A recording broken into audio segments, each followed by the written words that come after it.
99년으로 올라가는데 새벽 한 6시 50분쯤 자동차 한 대가 탁 서가 있는 거예요. 그러니까 뭐 자동차 서가 있으면 그냥 서가 있는가 보다라고 생각했는데 그 자동차 문을 탁 여니까 한 사람이 이렇게 고개를 푹 숙이고 쓰러져 있는데 그 소매 한 켠이 피가 흥건하게 묻을 정도까지 이제 상처가 있는 상황에서 차 안에서 이제 사망하는 사건인데 그냥 그 당시에는 사실 사법고시가 300명 정도밖에 안 붙었을 시대이기 때문에 그 서울에서 검사 생활을 하다가 지방에서 변호사 활동을 하는 사람이었기 때문에 이 변호사의 어떤 사망은 제주도 전체를 발칵 뒤집게 되는 사건이었습니다. 흉기에 의한 살해였군요. 그렇습니다. 그 이 변호사님을 좀 부검을 해보니까 흉기에 여러 군데가 찔린 그런 흔적이 나타나는 거예요.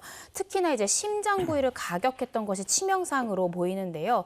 그때 당시에 이 힘이 굉장히 강한 힘으로 찌른 것으로 보이는 거예요. 그렇기 때문에 일각에서는 흉기 사용 경험이 굉장히 많은 사람이 용의자일 수 있다. 이런 가능성도 제기가 됐습니다. 네, 그럼 숨진 이 변호사는 어떤 사람이었나요? 사법고시 24회니까 연수원은 14기로 아마 나왔을 거고 초임이 서울지검이에요. 초임이 서울지검이라는 거는 그 300명 중에서도 검사 중에 가장 엘리트 중에 엘리트, 성적이 가장 좋았다라는 거고 서울지검, 부산지검을 거치고 이제 고향으로 내려와서 한 7년 정도 변호사 생활을 하는 과정에서 이런 일이 이제 벌어졌기 때문에 사실상 아까 말씀드렸다시피 제주도 안에서는 굉장히 유명한 변호사였는데 이런 사건이 있어서 사실 모든 사람이 이 사건이 어떤 사건인지 제주도에서는 그 당시 굉장히 관심 있었던 사건이었습니다. 근데 당시에 이게 뭐 22년이나 범인을 못 잡은 거 보면 목격자라든지 단서가 없었던 모양이죠? 네, 그렇습니다. 안타깝게도 어떤 범행 도구나 족적이나 이런 범행에 대한 단서가 전혀 발견이 되지는 않았어요.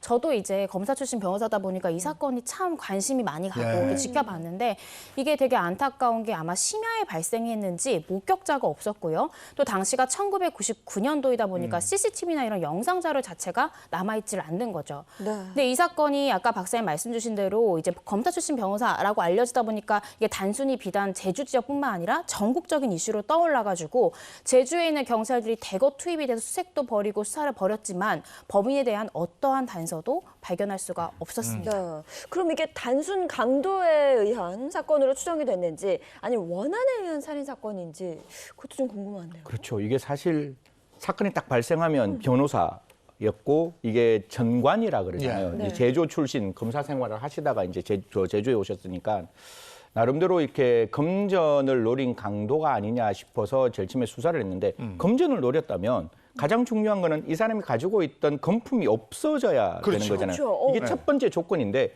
하나도 없어지지 않는 거예요. 그래요? 그건 그대로 남아 있는 것이고 아까 변호사님 말씀대로 그냥 사람을 살해하는 게 죽이려고 찔렀는 거와 찌르다 보니까 죽었는 거는 상처가 달라요. 다른데 이 변호사가 사망했는 그 상처는 굉장히 깊고 그다음에 여러 군데의 치명상이 있었기 때문에 오히려 원한에 의한 살인이 아니냐라는 방식으로 수사가 진행되기 시작했습니다.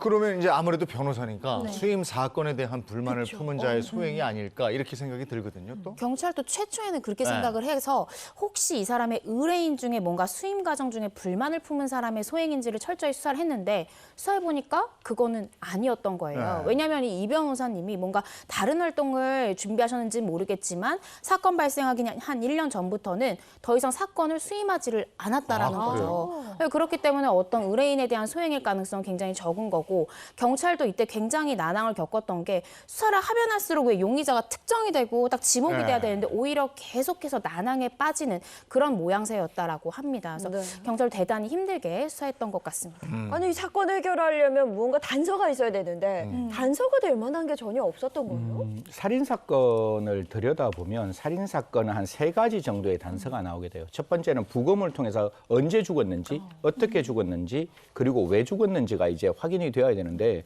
어떻게 사망에 이르게 됐는지 아까 흉기가 있었다 그랬잖아요. 그럼 흉기가 있으면 그 흉기를 좀 찾아서 그 흉기가 무엇인지를 알고 이게 어디서 어떻게 구입됐는지를 이렇게 역추적해가지고 그 장소를 찾아가는 수사를 하는데 이 흉기가 시중에 없는 흉기예요. 그러니까 시중에 뭐 이렇게 철물점이라든가 그다음에 부엌 용품을 파는 곳에서는 이런 종류의 흉기가 전혀 사용되지 않았기 때문에 이 흉기가 특정되지 않았다. 이게 첫 번째 아까 변호사님 말씀 주신 대로 난항의 가장 큰 문제였고 그래서 그 당시에는 1,000만 원이라는 돈이 지금의 이제 우리가 봤을 때는 작은 돈이지만 그 당시는 굉장히 큰 돈이었거든요. 1,000만 원의 현상금을 걸었지만 결국 여기에 해당되는 용의자는 특정되지 않아서 2014년 11월 4일 날 일단 공소시효가 만료돼서 사실상 이게 영구 미제 사건이 될 뻔했던 사건입니다.